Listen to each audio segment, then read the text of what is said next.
چرا آدم چنین گمراه باشد، بیرون از گفته الله باشد. ببنده دل به دنیا و به مالش، که فکری آخرت رفته زیادش.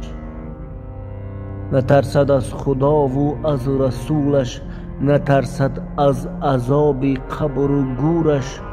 نترسد از قیامت از صراطش، بترسد از برای پول و مالش. بگوید آن خدا ای بنده ای من، بکن تو سجده تنها برای من. بگوید آن رسولی مهربان هم، که ای بنده مگر خرسندی در عالم. بترس از ظالم سوزان الله، ولی آدم هنوز است گمراه. بکوشد از برای پول و مالش، فروشد هم ایمان و هم جهانش. ندارد اندکی اندیشه آدم، که آخر می سوزد در آن جهنم.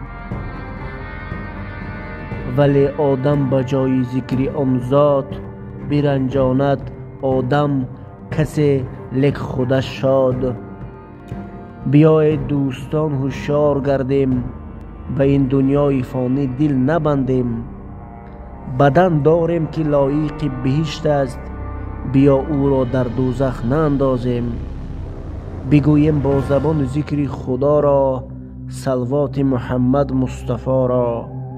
بگوییم ذکر الله کریم را، بگوییم لعن شیطانی رجیم را.